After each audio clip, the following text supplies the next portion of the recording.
मिलके सुर को मिलाते हुए आनंद लेंगे गायत्री मंत्र बोलने का भी। ओम भूर्भुवस्वः तत्सवितुर्वरेण्यं भर्गो देवस्य धीमहि धियो यो नः प्रचोदयात्। ओम। मंच पर उपस्थित इस संस्था के अधिकारी वर्ग, उपदेशक महोदय, दूर दूर से आए अन्य संस्थाओं के अधिकारी वर्ग, मातृशक्ति, वरिष्ठ आर्यगण, नौजवान साथियों, प्यारे बच्चों, आज हमारा राष्ट्र 75वां स्वतंत्रता दिवस मना रहा है और काफ़ी उल्लास देश में नज़र आ रहा है। जैसे ये जो झंडा यात्रा या झंडा फहराने का उपक्रम शायद 75 वर्षों में पहली बार ही हो रहा है।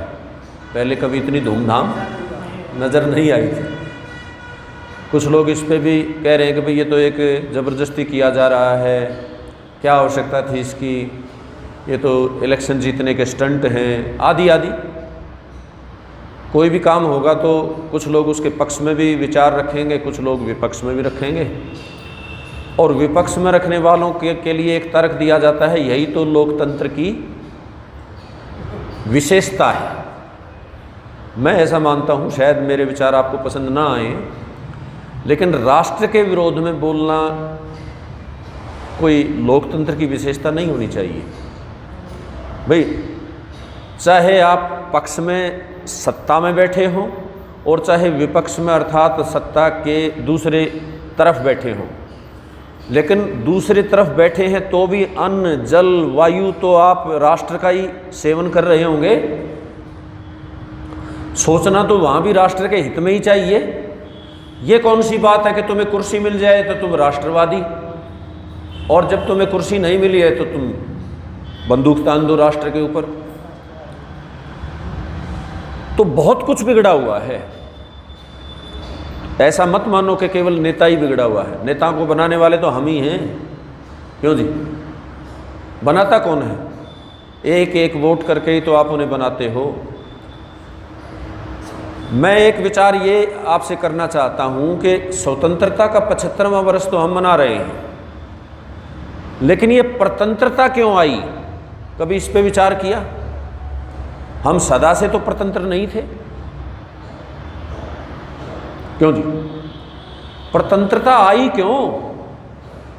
और उस देश में परतंत्रता आ गई जो अपने आप को विश्व गुरु कहता है, जिसके पास दुनिया के सबसे सर्वोपरि सिद्धांत हैं, जो दुनिया का मार्गदर्शन करता था। क्यों आई ये परतंत्रता? चिंतन का विषय है या नहीं है? अभी झंडा फहराया जा रहा था तो हम में से एक की आवाज़ आई कि भाई जन गण मन तो मुख्य है, उसे तो बोलो। तो वो बताया था पूर्व विद्वानों ने कि भाई जन गण मन तो किसी के स्वागत के लिए गाया गया था, उसकी प्रशंसा बटोरने के लिए, उनका चमचा अपने आप को सिद्ध करने के लिए कि मैं तो तुम्हारा ही हूँ। और इसके 5 भाग हैं जिन्हें आप जानते भी नहीं, ये तो एक भाग गाया है आपने। लेकिन वर्तमान के संदर्भ में मैं इतना तो जरूर मानूंगा कि अब उसका कोई चर्चा नहीं है इस गीत में, और अब राष्ट्र ने इसे राष्ट्र सिंबल मान ही लिया है। तो ठीक है, गाओ जब तक इस बदला ना जा सके। लेकिन राष्ट्रीय प्रार्थना जो हमने वेद की गाई, वेद का एक मंत्र है वो आ ब्रह्मण ब्राह्मणों, वो सचमुच किसी भी राष्ट्र की उन्नति का द्योतक है। मतलब उसमें एक पथ प्रशस्त किया गया है। यदि उसमें जो बातें आई हैं केवल उनका हम अनुकरण कर लें तो गारंटी से राष्ट्र सर्वोपरि अर्थात संसार का नंबर 1 राष्ट्र बन जाएगा। ये 100% है। उसकी पहली पंक्ति क्या कह रही है? जब आपने उसका हिंदी रूपांतरण बोला वो उसका ही लगभग अर्थ है। गद्य में जो आपने बोला, ब्रह्मन स्वराष्ट्र में हो द्विज ब्रह्म तेजधारी, तो ये ब्राह्मण कैसे हो ये बताया है। सामान्य ब्राह्मण के लिए नहीं बताया, राष्ट्र के लिए आपको चाहिए ब्रह्म तेज से संपन्न। ये ब्रह्म तेज से संपन्न का मतलब क्या है? ब्रह्म तेज कहते हैं, एक तो वेद विद्या ब्रह्म तेज कहलाती है। वेद विद्या, जो वेद विद्या में निपुण हो उसे ही पुरोहित बनने का अधिकार है। जितने भी हमारे राष्ट्र में शायद लाखों, हो सकता है इससे भी अधिक संख्या, करोड़ों की भी हो, पुरोहित हैं। यदि आप सच्चे दिल से, ईमानदारी से उनका सर्वेक्षण करेंगे तो कितने पुरोहित हमारे ब्रह्म तेज से संपन्न मिलेंगे? क्यों जी? ये चिंतन का विषय है या नहीं है? क्योंकि अभी हमारे शास्त्री जी भी कह रहे थे, वयम राष्ट्रे जागृम पुरोहिता। राष्ट्र को जागरूक पुरोहितों की आवश्यकता है, सामान्य पुरोहितों की आवश्यकता नहीं है। सामान्य तो फिर हमें ही पुरोहित की क्या आवश्यकता है? पुरोहित, पुर कहते हैं यजमान को और हित कहते हैं हित को, जो यजमान का हित करने वाला हो। अच्छा, शायद ही हमारे देश में 1000 ऐसे पुरोहित होंगे जिनके मन मस्तिष्क में, आत्मा में ये भावना उद्वेलित हो कि मैं यजमान का हित करूं। ये सब में है कि मेरा हित कैसे हो, कहाँ जाऊंगा तो कितनी दक्षिणा मिलेगी। ये सर्वोपरि है।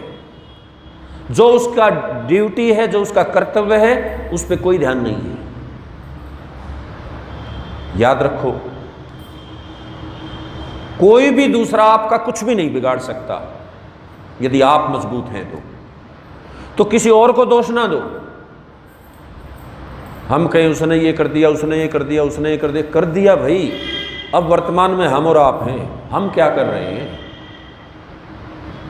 क्या हमारा जो कर्तव्य है उसे हम निभा रहे हैं? ब्राह्मण धुरी रहा है विश्व की, राष्ट्र की छोड़ दो, और ये विश्व ही एक राष्ट्र है। आर्यों के लिए राष्ट्र की संकुचित सीमाएं नहीं होती थी। आर्य पूरे विश्व पे एक छत्र राज्य करते थे। चक्रवर्ती का मतलब यही तो होता है जी, कि पूरी दुनिया आपको कर देती थी, और किसी भी अन्य देश में यदि कोई खुरापात होती थी, कोई गलत प्रचार प्रसार या कुछ भी किया जाता था, तो भारत के चक्रवर्ती सम्राट और यहाँ के ब्राह्मण वर्ग वहाँ हस्तक्षेप करते थे कि ये ना करो, यदि ऐसा करोगे तो तुम्हारे राज्य का अस्तित्व मिला लिया जाएगा अपने राज्य में। आर्य राजा राज्य के भूखे नहीं होते थे। इसके अनेक उदाहरण आपको सैकड़ों मिल जाएंगे। भाई रावण को मार दिया, लेकिन राम ने राज्य हस्तगत थोड़ी किया, उसके ही भाई को दे दिया। श्री कृष्ण ने महाभारत के ज़माने में महाभारत पढ़ के देखो, अनेक राजाओं के अदले बदली की, लेकिन कोई राज्य उन्होंने अपने में नहीं मिलाया। जरासंध को मारा तो उसके बेटे को बैठा दिया। कहीं भी राज्य को ये नहीं किया कि हड़प लिया हो, आप कहीं भी देख लेना। और सबसे मुख्य और सारी चीज़ों को स्पष्ट कर देने वाली बात यह है कि 60 साल के बाद एक भी आर्य राजा गद्दी पे बैठा हुआ नहीं रहा। उसने गद्दी छोड़ के वन का रास्ता लिया। इसका मतलब क्या है? इसका मतलब इस राजा की गद्दी से भी कोई बड़ी गद्दी उनके मस्तिष्क में थी, अन्यथा छोड़ ही नहीं सकता गद्दी। भाई मनुष्य जन्म से ही स्वार्थी है, वो ज़्यादा बड़ा सुख चाहता है, ज़्यादा बड़ी संपत्ति चाहता है। तो जब तक ब्रह्म तेज से संपन्न ब्राह्मण नहीं होंगे हमारे राष्ट्र में, क्योंकि उसका जो निर्देशक होता है ना पीछे से, सबसे ऊंचा ब्राह्मण को माना गया है। लेकिन देखो ब्राह्मण की महानता तो देखो, खुद गद्दी पे थोड़े ही बैठता है। क्यों जी? ब्राह्मण कभी खुद गद्दी पे नहीं बैठा, उसने अपने से निचले पायदान पर बैठे हुए क्षत्रिय को गद्दी पे आसीन किया। क्या भाई आप हो राजा? क्षत्रिय ने कहा जी मैं तो आपसे कम विद्वान हूं। बोले मेरी बुद्धि किसके लिए है, तुम्हारे लिए ही तो है। कैसा तालमेल है ये, विचार तो करो। ब्राह्मण ब्रह्म तेज से संपन्न हो, और क्षत्रिय के लिए क्या कहा गया? अरिदल विनाशकारी, पंक्तियां आती हैं कि क्षत्रिय कैसा हो, अरिदल का, अरि कहते हैं शत्रु को, शत्रु का विनाश कर देने वाला। अब शत्रु कोई सामने ही नहीं होते। एक और बात पे ध्यान दें, सामने वाले शत्रु को बड़ी सरलता से जीता जा सकता है यदि आपके पास बुद्धि बल ठीक ठाक है तो। चाणक्य ने ऐसा करके दिखाया, वो भी ब्राह्मण थे। लेकिन जो सबसे प्रबल शत्रु हमारे लिए, जो हमें हरा सकते हैं, वो हमारे भीतर बैठे हैं। अर्थात अरिदल का विनाश करने वाले क्षत्रिय कौन हैं? जो पहले स्वयं के विजेता बन चुके हैं, जो इंद्रिय जय हैं। यदि मैंने इंद्रियों को नहीं जीता तो मैं इस राजगद्दी पर बैठने का अधिकारी। तो ब्राह्मण ऐसे ही क्षत्रिय को ढूंढते थे। असली बात यही है कि वो तय ही सारा खेल ब्राह्मण करता है। ये जो आपके सामने जो भी ये तंत्र चल रहा, अब भी ऐसा ही है। ऐसा मत सोचना कि अब वो परिस्थितियां बदल गई हैं। केवल एक चीज़ बदल गई है कि ब्राह्मण ब्रह्म तेज से संपन्न नहीं है, बस ये बदला हुआ है। और ब्रह्म तेज का मतलब ये भी ना मानो कि वो अक्सर जान ही जानने वाला हो। यहाँ ब्रह्म तेज का सीधा अर्थ विद्वान लोग करते हैं कि समाधिस्थ, ईश्वर का साक्षात करने वाला, या नहीं किया है तो उसके लिए प्रयत्नरत, मतलब उसके लिए उत्कट इच्छा उसकी हो कि मैं समाधि लगाऊं, मैं ईश्वर का साक्षात करूं। जो इस मार्ग पे चलने वाला भी होगा, मेरे बात पे ध्यान देना मंत्री जी, प्रधान जी, मैं आप सबसे विशेष रूप से कह रहा हूं, भले ही हमारी समाधि ना लगे ही हो अभी, लेकिन हमारे मन में यदि उत्कट इच्छा नहीं है समाधि लगाने की, इसका मतलब हम यम नियम का पालन नहीं कर रहे हैं। बोलो जी, मेरे से सहमत हो या नहीं हो? इसका मतलब कहीं ना कहीं हम यम नियम में ढीले हैं। हमने समाधि की वैल्यू को नहीं समझा है, हम उसे गौण मान रहे हैं। और जो लोग समाधि को गौण मानते हैं, जो लोग मुक्ति को गौण मानते हैं, तो इसका मतलब वो वेद को भी गौण मानते हैं। फिर वो मानिस अपनी बुद्धि को ही सर्वोपरि मान बैठे हैं कि मैं जो कर रहा हूं वो कोई कम थोड़ी है। फिर कुछ नहीं बचेगा, फिर कुछ नहीं बचता। ब्राह्मण सौराष्ट्र में हो द्विज, ब्रह्म तेजधारी, क्षत्रिय महारथी हो, अरिदल विनाशकारी, होवे दुधारू गौवे। ये वैश्य के लिए कहा गया। अब गोपालन, कृषि, ये सब वैश्य का काम है। मतलब धन उपार्जन, धन उपार्जन का काम वैश्य का काम है। ध्यान दें, ये तीनों तीन व्रतधारी हैं। ब्राह्मण का व्रत है मैं अज्ञान नहीं छोड़ूंगा। कहाँ? पहले अपने अंदर और फिर इस प्रजा के अंदर। अज्ञान नहीं छोड़ूंगा। यदि अज्ञान जीवित है तो ये ब्राह्मण की मृत्यु मानी गई है। फिर ब्राह्मण जीवित नहीं है उस राज्य में या उस गांव में या उस परिवार में, फिर ब्राह्मण मर गया है। और इसी तरह क्षत्रिय ने कहा कि जो ये ब्राह्मण आदेश देगा, जब ये ब्रह्म तेज से संपन्न है, तो ये स्वार्थ का आदेश तो देगा ही नहीं, ये सर्व कल्याण का आदेश देगा। उसने कहा जो भी इसके आदेश में टांग अड़ाएगा उसे मैं देखूंगा। वो बाहुबल से संपन्न है। वो कहता है मैं अन्याय नहीं होने दूंगा। जहां अन्याय हो रहा है तो मानो क्षत्रिय मर गया है, वहां क्षत्रिय जीवित नहीं माना गया। और यहाँ क्षत्रिय तो मैं देख रहा हूँ कि सरकारी अपनी सामाजिक संस्थाओं पे कब्जा किए हुए है। उसी को दबंग बोलता है। काहे का दबंग है भाई तू? जब तेरे बस का इतना ही नहीं है कि तू कहीं और जाके रहे भाई, किसी ऐसे व्यक्ति को छेड़ जो तेरे साथ दो हाथ करने के लिए तैयार हो। ये आर्य समाज तो ब्राह्मणों की जगह है भाई, विचार करो। और फिर वैश्य ने व्रत ले लिया कि ये दोनों तो इस काम में लगे रहेंगे, तो इनकी पेट पूजा कौन कराएगा? तो वैश्य ने कहा कि इस संसार में कोई भूखे पेट उठेगा तो, लेकिन मैं उसे भूखे पेट सोने नहीं दूंगा, ये मेरा व्रत है। अर्थात ब्राह्मण, वैश्य केवल अपने ही पोषण में नहीं लगा रहता था, अपने लिए ही धन उपार्जित करके कोठियां और बंगले और बैंक बैलेंस नहीं बढ़ाता था। उसका सीधा ध्यान रहता था कि ब्राह्मण को न्यूनता ना आ जाए, क्षत्रिय को न्यूनता ना आ जाए। और साथ साथ उससे भी नीचे पायदान पे खड़ा था शूद्र। उसने कहा कि कि फिजिकल ताकत के अभाव में, फिजिकल कार्य के अभाव में मैं इन तीनों का एक भी काम नहीं बिगड़ने दूंगा, ना ब्राह्मण का, ना क्षत्रिय का, ना वैश्य का। ये गुणकर्म स्वभाव के अनुसार शूद्र, इसका भी गुणकर्म स्वभाव होता है। कुछ शूद्र हैं जो ब्राह्मण की मदद कर सकते हैं, कुछ शूद्र हैं जो क्षत्रिय की सेवा कर सकते हैं। मान लिया किसी का डरपोक सा स्वभाव हो तो वो क्षत्रिय का साथ थोड़ा ही दे सकता है, बेचारा भयभीत हो जाएगा। और कुछ शूद्र हैं जो वैश्य का साथ दे सकते हैं। लेकिन पवित्रता सब में होनी चाहिए, पवित्रता से सब ही ओतप्रोत होने चाहिए। ना इनमें छुआछूत है, ना इनमें भेदभाव है। ये चारों ब्रह्म की संतान है, परमपिता परमात्मा की संतान है चारों। और इन चारों से ही समाज का स्ट्रक्चर खड़ा होता है। यही वो विराट रूप है जो आपने टीवी पे देखा होगा ना, श्री कृष्ण दिखाने का प्रयास कर रहे थे, तो वो तो उन्होंने फिल्मा दिया। वैसे असल में समाज में यदि ब्रह्म को देखना है, समाज में यदि परमात्मा को देखना है, तो आपको ये व्यवस्था देखनी है। और यदि ये व्यवस्था है, फिर आगे क्या कहा, कौन इसे सुधारेगा? कौन बढ़िया ब्राह्मण या क्षत्रिय या वैश्य, इनको जनने वाली कौन है? माता। क्या कहा, नारी कैसी हो? पंक्ति है ना आपकी, ब्राह्मण स्वराष्ट्र में हो, द्विज ब्रह्म तेज धारी, क्षत्रिय महारथी हो, अरिदल विनाशकारी, होवे दुधारू गौवे, पशु वृष आसुवाही। वृष बैल को कहते हैं और अश्व घोड़ा होता है, दोनों ये चलने के द्योतक हैं, चलने के लिए प्रसिद्ध हैं। नारी सुभग सदा ही, क्या है? आधार राष्ट्र की हूं, नारी सुभग सदा ही। तो अब इन तीन का भी आधार नारी है, मां है।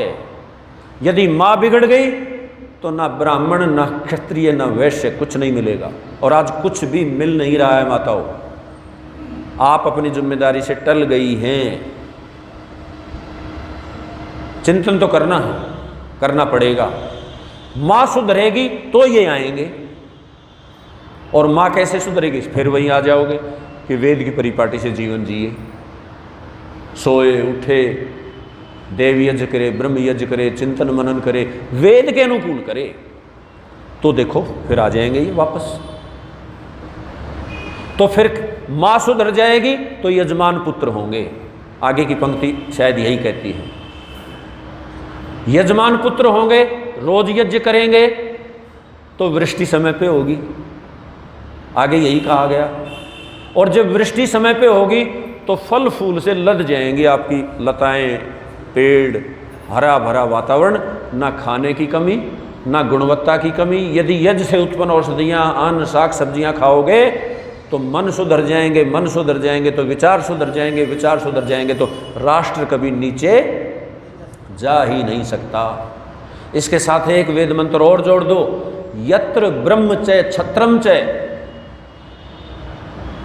समय, यत्र ब्रह्म च क्षत्रम च समयत सर्तस है। क्या है मंत्र?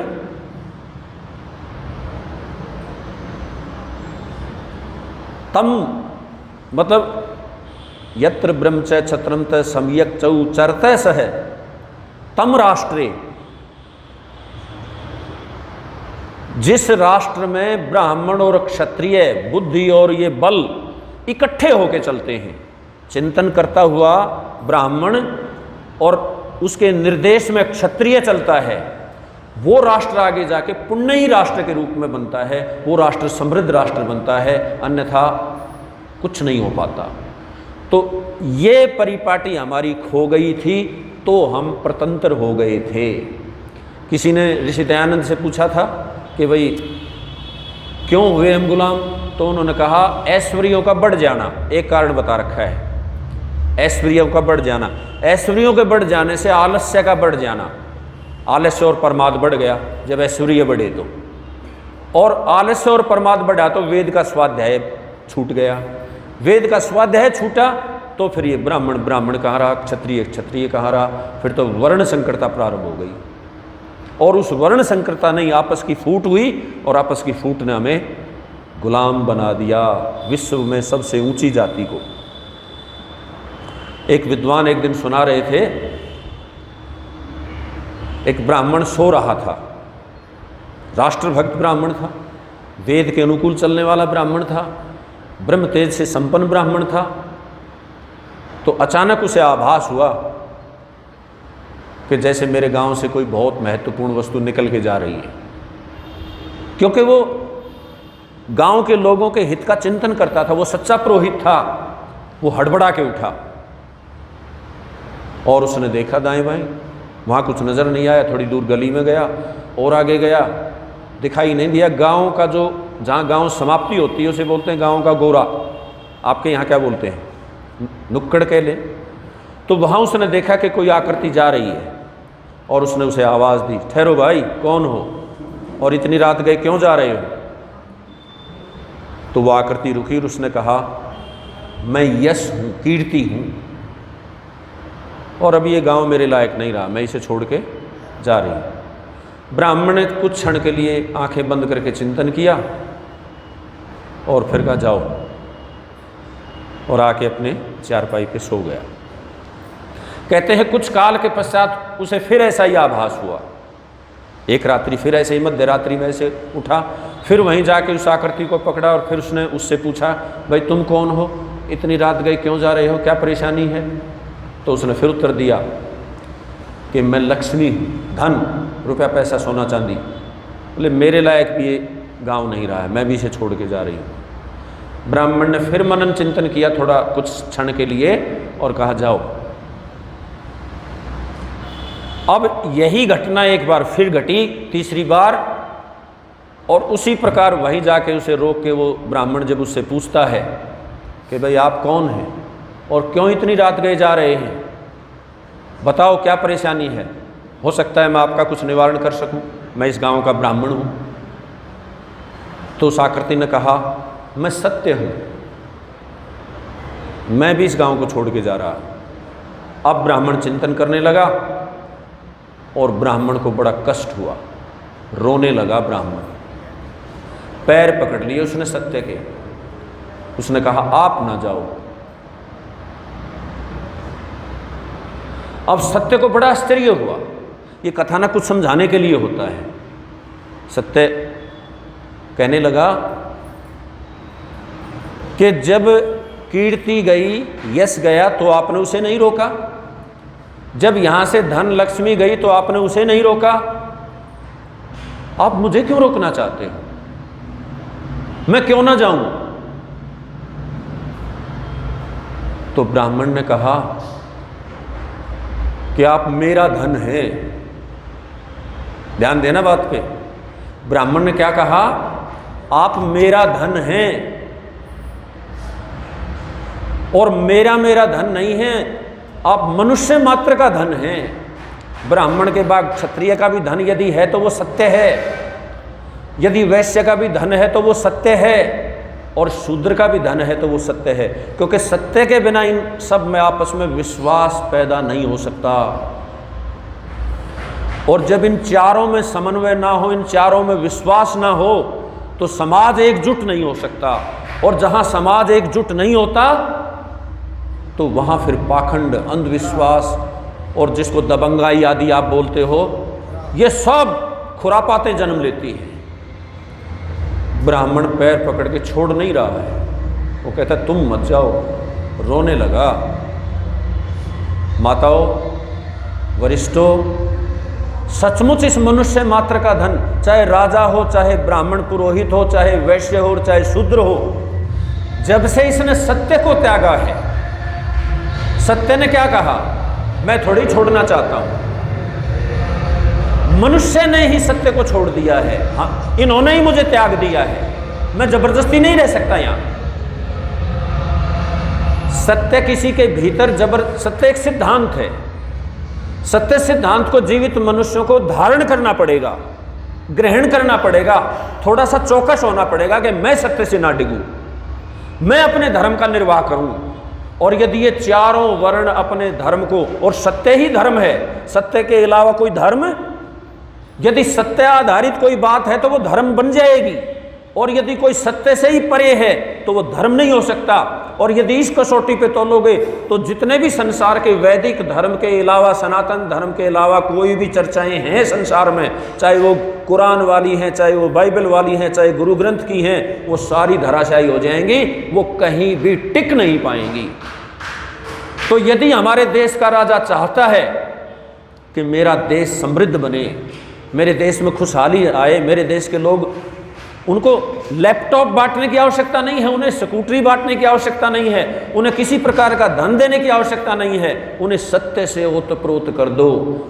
जानते हो सत्य ने क्या कहा? उस ब्राह्मण ने क्या कहा जो उस सत्य को रोकना चाहता था? उसने कहा, यदि आप मेरे पास रहे तो ये जो दोनों गए हैं ना, कीर्ति और लक्ष्मी, ये आज नहीं तो कल वापस लौट के आना पड़ेगा, मजबूरी है। क्योंकि जहां सत्य रहता है, यश भी वही वास करता है, लक्ष्मी भी वही वास करती है। इनसे वंचित हम रहेंगे ही नहीं। क्या समझ में आया? जो लोग संसार में ऊंचा उठना चाहते हैं, जो लोग अपने राष्ट्र को ऊंचा उठाना चाहते हैं, जो लोग आगे इस राष्ट्र को परतंत्र नहीं होने देना चाहते, जो लोग इस आर्य समाज की उन्नति चाहते हैं, तो वो पहले अपने भीतर सत्य को स्थान दे दें। पक्का पहले नंबर पे सत्य बैठा हो और फिर आप अन्य कुछ करते रहो। तो ये राष्ट्र कभी गुलाम नहीं हो सकता था, यदि उस समय भी ऐसा होता तो। और आज भी ऐसा ही है। आप एक बार धारण करके देख लो। जरूरी नहीं है कि हमारे पास सारे देश की भीड़ आ जाए। जितने लोग, आप 25 लोग बैठे हो ना, आप 25 लोग संकल्पित हो जाओगे, भाई हम पक्के सत्य पे चलेंगे आज से। स्वामी दयानंद सरस्वती ने किया क्या था भाई? उन्होंने शायद उनके, आप आर्य समाज के नियम भी देखोगे तो पहले 5 नियम में तो सत्य पे ही तो जोर दे रखा है। क्यों जी?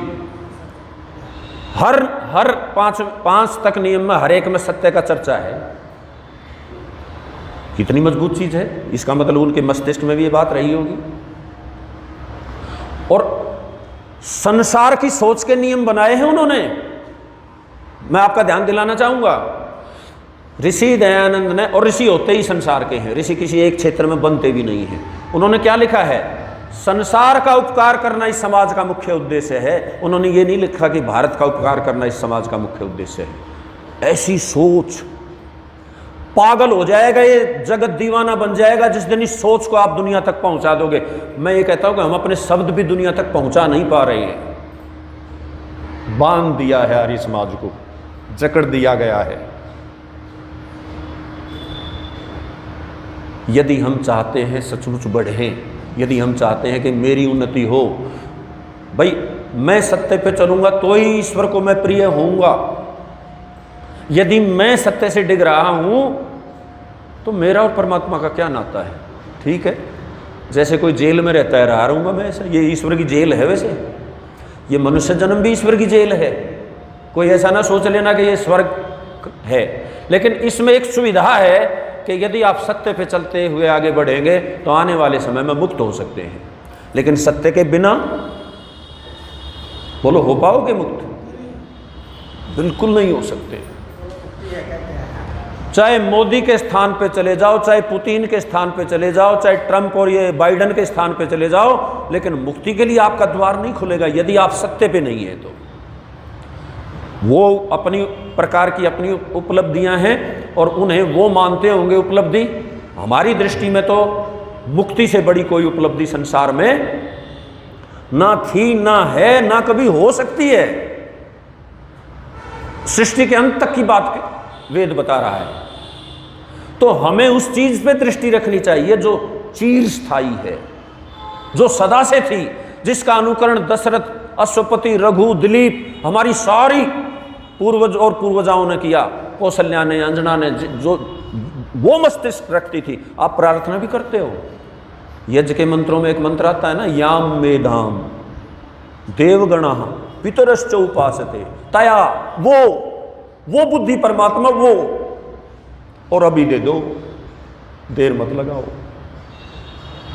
वो बुद्धि वही है, सत्य की बुद्धि, सत्य पे चलने की बुद्धि। यदि आपने सत्य को आत्मसात कर लिया, यदि आपने सत्य को अपना लिया, तो कभी भी आपका कोई बाल बांका नहीं कर सकता। गुलामी की तो बात छोड़ दो, लोग आपके सामने हाथ जोड़े खड़े रहेंगे, बताओ मैं क्या करूं, क्योंकि उसे विश्वास है ये सत्य कहेगा। और जहां ये विश्वास डिग जाए कि भाई ये अपने स्वार्थ में भी कुछ कह सकता है, फिर कोई आपके सामने हाथ नहीं जोड़ेगा। भले ही आप बलवान हो तो सामने थोड़ा ऐसा हो सकता है, पीछे से कहेगा सावधान रहना, इससे औरों को भी सावधान करेगा, भाई इससे बचना, ये कह कुछ रहा है और सत्य से कोई लेना देना नहीं है इसका। लेकिन यदि अटल है, और देखो आर्य समाजियों की ऐसी मार्केट थी, आर्य समाजियों का ऐसा दुनिया के सामने एक उदाहरण था।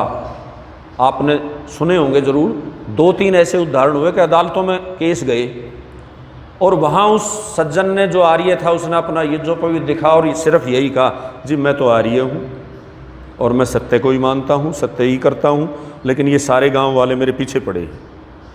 जज ने तुरंत जजमेंट दे दिया, फैसला सुना दिया उसके हक में कि भाई ये आर्य समाजी, ये झूठ नहीं बोल सकता। ऐसा मिलिट्री में, पुलिस में, अंग्रेज़ों के ज़माने में उनके अफसरों ने भी ऐसा ही किया। ये पहले तो यज्ञोपवीत पे झगड़ा किया, पहले तो उन्होंने कहा इस यज्ञोपवीत को उतारो।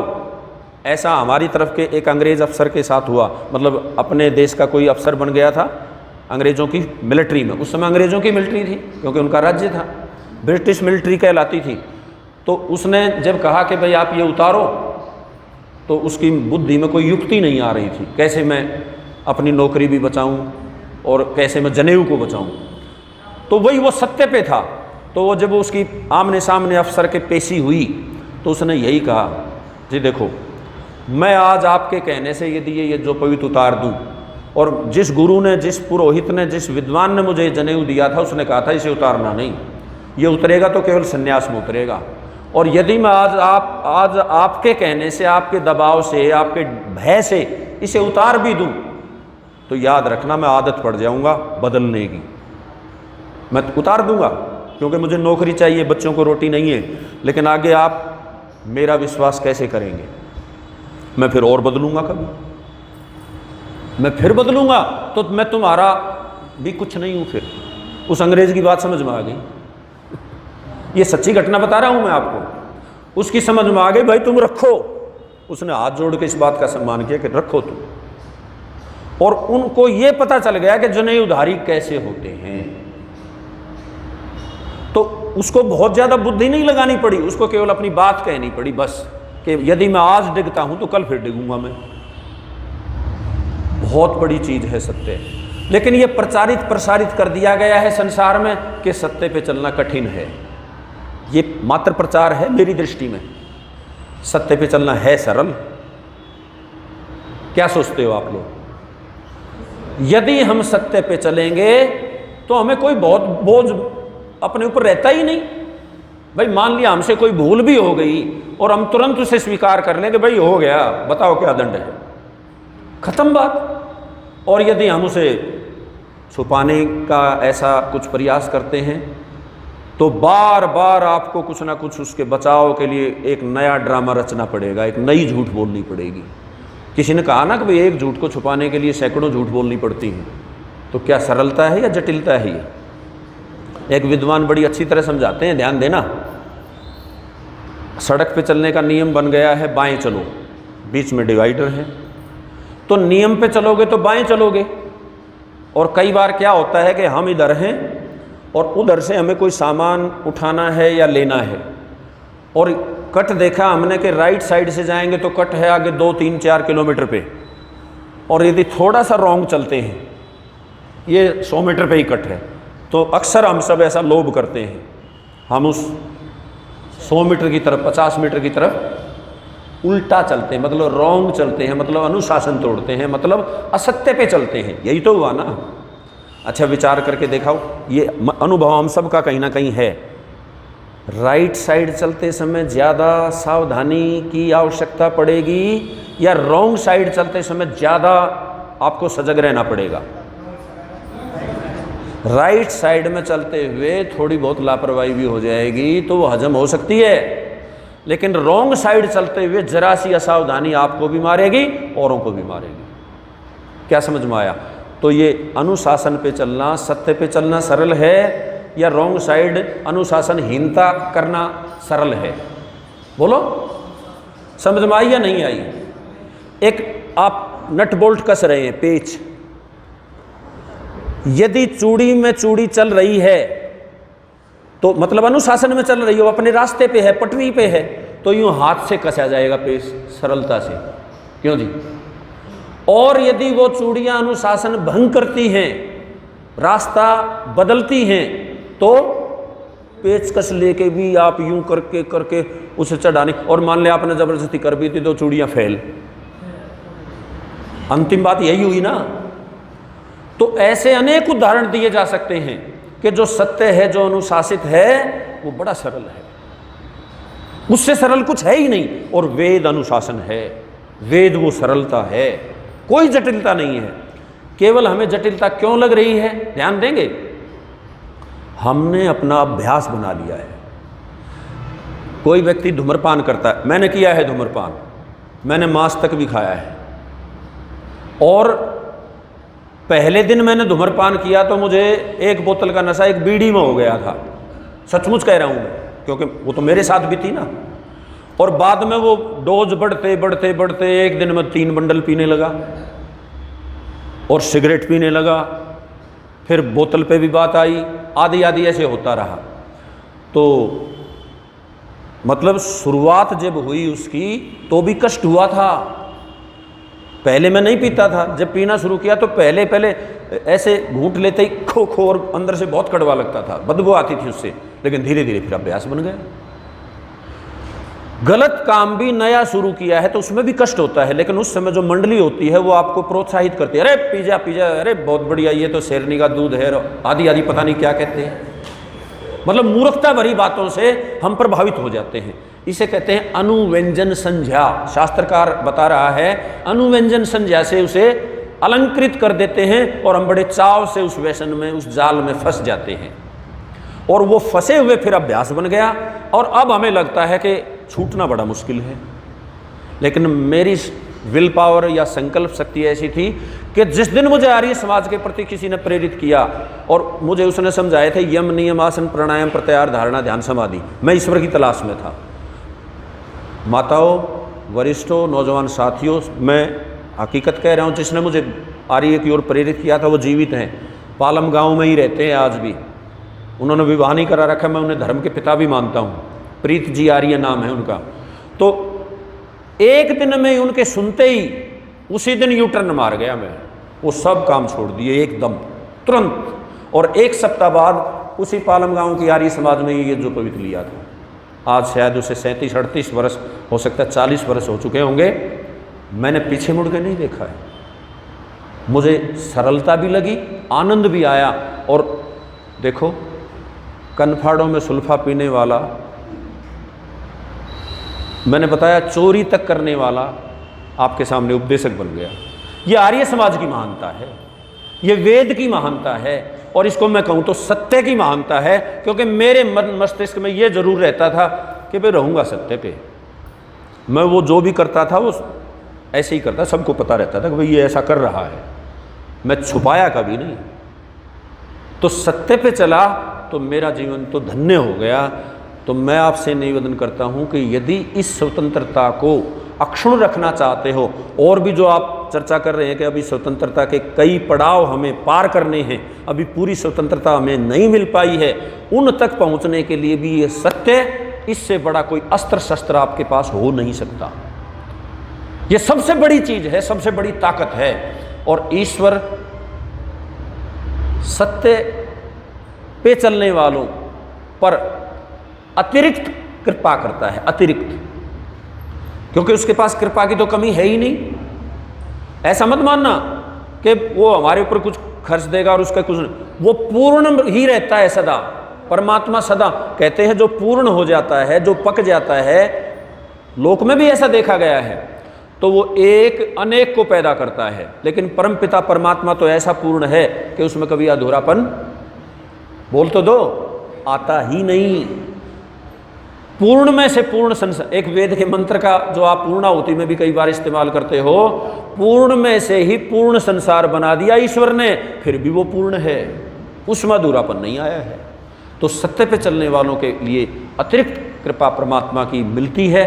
और सचमुच उस अतिरिक्त कृपा में क्या आनंद है, क्या सुख है। मैं कल भी चर्चा कर रहा था, आज फिर मैं आपके सामने उसे दोहराना चाहूँगा। विचार करके देखो, ये जो भी कुछ हमें दिख रहा है, जो भी इन 5 ज्ञानेंद्रियों से हमें पकड़ में आ रहा है या कर्म इंद्रियों से पकड़ में आ रहा है, वो सब तो छिलका है। जैसे अखरोट के ऊपर छिलका है, बादाम के ऊपर छिलका है, तो छिलका कोई खाने की चीज़ है क्या? उसके भीतर जो गिरी है, और गिरी में भी एक छिलका है, उस छिलके के भीतर एक सफ़ेद गिरी है, उस सफ़ेद गिरी में भी तेल है, वो है असली चीज़। इस पूरे ब्रह्मांड में भी रस रूप में वो ब्रह्म, रसोवई ब्रह्म विद्यमान है। वो किस्मत वाले हैं, वही सौभाग्यशाली हैं जो उस रसोवई ब्रह्म को पाने के लिए लालायित हैं। और जैसे ही ब्रह्म को पाने के लिए लालायित होते हैं तो उनके सामने वो मार्ग खुल जाता है कि भाई यम नियम आसन प्राणायाम इसका पालन करना पड़ेगा। परमात्मा ने शर्तें लगा रखी हैं कि यदि तुम यमों का पालन नहीं करते तो तुम मेरे कुछ नहीं लगते, यदि तुम नियमों का पालन नहीं करते तो तुम मेरे पास आ ही नहीं सकते। क्यों जी? यही तो कह रहा है ऋषि पतंजलि। ऋषि पतंजलि की घोषणाएं यही तो हैं कि तुम्हें पहले अहिंसा, सत्य, असत्य, ब्रह्मचर्य, अपरिग्रह को स्वीकार करना पड़ेगा, अपने जीवन का अंग बनाना पड़ेगा, और फिर यदि इनका पालन करना चाहते हो तो नियमों का पालन करना पड़ेगा। वो सहायक है उसमें, शौच, संतोष, तप, स्वाध्याय, ईश्वर प्रणिधान करना पड़ेगा। कोई शॉर्टकट नहीं है इसके लिए, कोई विकल्प नहीं है इसके लिए। और ध्यान दें, जो लोग इनका पालन करेंगे, केवल 5 यम और 5 नियमों का, वो स्वतंत्रता को अक्षुण्ण रख सकते हैं। और जो इनका पालन नहीं करते तो वो स्वयं पहले ही गुलाम बने बैठे हैं। भाई जो कहता है जी मेरे से तो सत्य बोला ही नहीं जाता, आदत बन गई है झूठ बोलने की, तो गुलाम ही तो है वो यही तो बता रहा है ना कि मैं तो जी गुलाम हूं झूठ का। माता जी इसका मतलब ये वो चाहे स्पष्ट रूप से आपके सामने ना बताए कि मैं असत्य का गुलाम हूं, लेकिन समझो, अपने अंदर समझ पैदा करो, तो असल में तो यही कह रहा है ना कि जी मैं असत्य का गुलाम हूं। तो जो असत्य का गुलाम है वो स्वतंत्रता को कैसे बचाएगा? भाई विचार तो करो, वो स्वयं गुलाम है तो वो तो आगे गुलामी ही फैलाएगा। जिसके पास जो संपत्ति होगी वही तो बांटेगा, सत्य उसके पास है ही नहीं। तो यदि हम सत्य को अपनाएंगे, सबसे पहले अहिंसा, और अहिंसा को पूर्ण करने के लिए ही आगे के 9 यम नियम हैं। अहिंसा ही पालनी है असल में। अहिंसा के पालन के लिए सत्य का पालन किया जाता है, अहिंसा के पालन के लिए ही अस्तेय का पालन किया जाता है, अहिंसा के पालन के लिए ही ब्रह्मचर्य का पालन किया जाता है, और उसी के पालन के लिए ही अपरिग्रह का पालन किया जाता है। शौच, संतोष, तप, स्वाध्याय, ईश्वर प्रणिधान, ये सब अहिंसा को पोषित करते हैं। और जो अहिंसा को पोषित करते हैं वही स्वतंत्र हैं, और वही आगे स्वतंत्रता को सुनिश्चित कर सकते हैं। बात समझ में आई या नहीं आई? मेरी बुद्धि तो ऐसा कहती है, और मेरी नहीं कहती, इसमें ऋषियों की साक्षी है। ऋषि कह रहे हैं, आज के जो अच्छे विद्वान हैं वो भी कह रहे हैं, वो भी स्वीकार करते हैं। अच्छा, जब इसका पालन करेंगे, अभी ध्यान देना मेरी बात पे, सभी आर्य समाज के सदस्यों और अधिकारियों से विशेष रूप से कहना चाहूँगा कि जब इसका पालन करेंगे तो हम, इसका मतलब परमपिता परमात्मा की दृष्टि में संपत्तिशाली हैं। आजकल कुछ क्लब बने हैं ना ऐसे, जिसमें वो कुछ कैटेगरी बनाई है कि कम से कम इतनी संपत्ति वाला ही वहाँ एंट्री कर सकता है। संसार में ऐसे क्लब बने हैं, और ये अंग्रेज़ों की, पश्चिम की रीत है ये। वो कहते हैं कि कम से कम इतना स्टैंडर्ड तो इस क्लब में एंट्री करने वालों का होना चाहिए। तो परमपिता परमात्मा के क्लब में एंट्री करने वालों के लिए यम नियम वो कसौटी है कि उसके क्लब में उन्हीं की एंट्री होगी जो यम नियम का पूरा पालन करते होंगे। अब ध्यान देना, यदि यम नियम का पालन करते होंगे तो उसमें परमात्मा की भूख जागेगी जागेगी, मेरी गारंटी है। मैं लिख के दे सकता हूँ एफिडेविट पे कि जो लोग यम नियम का पूरा पालन करते होंगे, क्योंकि फिर उनके हृदय निर्मल हो जाएंगे, और निर्मल हृदयों में ये 100% अंकित हो जाएगा कि ये संसार तो अनित्य है, छूट जाने वाला है। जितना भी तुम प्रयास करो ये हाथों से फिसल ही जाएगा, जैसे रेत फिसल जाती है। विवेक मतलब यम नियम का पालन करने से विवेक जागता है, और ये सारा संसार हमें अनित्य नजर आने लगता है। अच्छा ये बताओ, वर्तमान संसार में चाहे अंबानी तक से भी आप चर्चा करना अवसर मिल जाए तो, और नहीं तो स्पेशल जाओ, समय देगा कि भाई मैं मिलना चाहता हूँ। आज संसार के कितने माता पिता ऐसे हैं जो संतान से संतुष्ट हैं?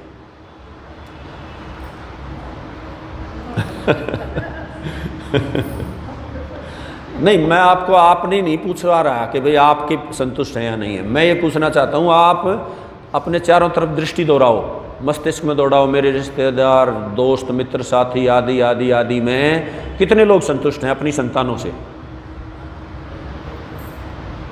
हैं जी? मान ले प्रतिशत में यह आंकड़ा निकालें तो शास्त्री जी कितने लोग संतुष्ट होंगे समाज के? हैं जी? 2।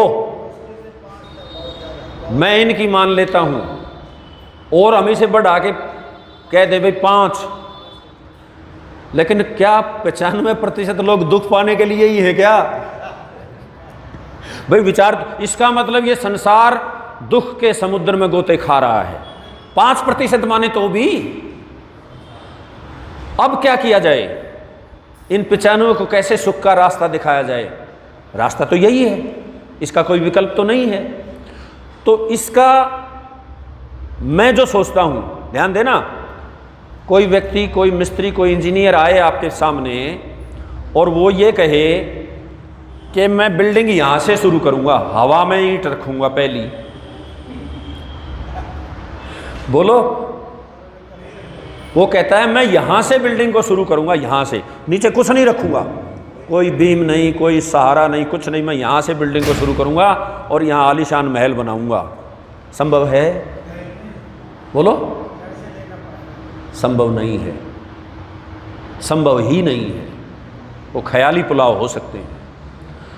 तो यदि हमारे ये समाज को बढ़ाना चाहते हैं, यदि हम इस यम नियम की परिपाटी को लोगों तक 95% लोगों तक पहुंचाना चाहते हैं, तो हम नींव बन जाएं, हम इतने ठोस हों कि हमारे भीतर कोई कमी ना निकाले, और निकाले तो क्रोध में नहीं आना है, निकाले तो उसको बैठाना है। यदि आप में न्यूनता नहीं है तो उसे स्पष्टीकरण दे दो कि भाई आपको गलतफहमी हो गई है, ये न्यूनता मेरे भीतर नहीं है। और यदि है तो भी झुंझलाने की जरूरत नहीं है, उसका धन्यवाद कीजिए कि भाई, क्योंकि हितैषी है वो हमारा। भाई जो छिद्र बंद करे हमारा, हमारी न्यूनताओं को दूर करने का जो कारण बने, वो हमारा मित्र या शत्रु? मित्र है, भले ही उसने शत्रुता की दृष्टि से कह दिया हो। वैसे इतना मैं जरूर कहना चाहूँगा, कभी कहने वाले को भी प्रेम से, सम्मानपूर्वक कहना चाहिए, अपमान करने की दृष्टि से कभी नहीं कहना चाहिए। ऐसा चाणक्य लिखते हैं कि यदि आप किसी की त्रुटि को दूर करना चाहो तो पहले प्रेम से उसके निकट जाना पड़ेगा आपको, प्रेम से। यदि क्रोध में जाओगे तो वो तो आपका भी उस्ताद है, वो कहेगा भट परे तू क्या है। तो प्रेम से उसके निकट जाओ और पहले ही उस पर हथौड़ा लेके या कोई कुल्हाड़ी लेके मत सवार हो जाओ, पहले तो उसके से निकटता ही बनाओ, ताकि उसका आप में विश्वास जाग जाए कि ये मेरे हित की कहेगा। अगर आप इस बात में कामयाब हो जाते हैं, इसमें सफलता प्राप्त कर लेते हैं कि अगला व्यक्ति आपके ऊपर विश्वास करने लगे, फिर बताओ उसको कि भाई बहुत गुण है आप में, पर भाई ये एक, इस पे भी थोड़ा विचार करो। मैं दावा करता हूं वो मानेगा, लिख के दूंगा आपको। अगर ये ट्रिक फेल हो जाए तो भाई मेरे ऊपर जुर्माना करना। क्या आर्य समाज को ये तरकीब नहीं अपनानी चाहिए? है जी, अपनानी चाहिए। जो 85% आर्य समाजियों की बात हमारे महाशय जी ने की, सच्ची 100% बात, उस समय वो 85% एकत्र होके, संगठित होके उन्होंने मिशन मान लिया था कि हम देश को स्वतंत्र कराए बिना चैन की नींद नहीं सोएंगे। लेकिन उसके बाद आर्य समाज सो गया कि स्वतंत्र हो गया, अब हमारा काम खत्म ना। मैं ये कहना चाहता हूं, आर्यों का काम कभी समाप्त नहीं होता जब तक मुक्ति ना मिल जाए। अपने लिए तो मुक्ति, मेरे गुरुजी कहते थे कि लक्ष्य मुक्ति से नीचा ना हो किसी कुर्सी किसी पद का लक्ष्य करोगे, या इतने धन कमाऊंगा, या ऐसी कोठी बनाऊंगा, ये लक्ष्य साधारण लोगों के हैं, आर्यों के लक्ष्य नहीं है ये। आर्य जब चक्रवर्ती राजा होते थे उनका लक्ष्य भी बोलो क्या होता था? मुक्ति होता था, मोक्ष होता था, इसलिए वो कुर्सी को छोड़ के जा पाते थे। भाई बड़े लक्ष्य के लिए तो छोटा त्यागा जा सकता है, अन्यथा त्यागा ही नहीं जा सकता। तो हमारा लक्ष्य तो हो मुक्ति। जिस दिन आर्य समाजी अपने जीवन का चरम लक्ष्य मुक्ति को मान लेंगे, आर्य समाज के सारे झगड़े समाप्त हो जाएंगे। ये भी मैं रिटर्न में दे सकता हूँ एफिडेविट पे, विचार आप भी कर सकते हो। और फिर आदर्श, फिर कहा लक्ष्य तो मुक्ति, लेकिन आदर्श हो ऋषि महर्षि। मतलब मैं अपने जीवन को टैली किससे करूं? जितेंद्र नाथ जी से नहीं, आप लोगों से नहीं। आप भी अपने जीवन को जब ये देखो कि मैं कहाँ खड़ा हूँ, आप कहाँ, मेरे से नहीं। हम सब अपने जीवन का सीधा सीधा आकलन करें राम से, कि राम की निस्बत मैं कहाँ खड़ा हूँ। ऋषि महर्षियों से, ऋषि पतंजलि से करो, वेद व्यास से करो, उनसे अपने जीवन का मूल्यांकन करो कि वो कहाँ थे और मैं कहाँ हूँ। फिर हमारा जीवन ऊंचा जाएगा। क्योंकि यदि मेरे से आप अपने जीवन को नापने लग गए तो मेरे में तो त्रुटियां भी हैं। भाई अभी आपको गुण नजर आए, थोड़ी देर में कोई बात मेरी वो गुण वाली या वो गुण नजर आ जाएगी, फिर आप एकदम फिर हट जाओगे, अरे ये तो ऐसा है। तो आपस में हमें टैली नहीं करना है, हमें ऋषि महर्षियों से अपने जीवन को हमेशा देखना है कि उनकी निस्बत मैं कहाँ खड़ा हूँ। फिर देखो बात बनती है या नहीं बनती है। लक्ष्य मुक्ति और आदर्श ऋषि महर्षि, तो मेरा दावा है आर्य समाज को पंख लग जाएंगे। इसके मुकाबले का कोई संगठन ना संसार में था, ना है और ना कभी हो पाएगा। क्यों? सत्य पे आधारित है।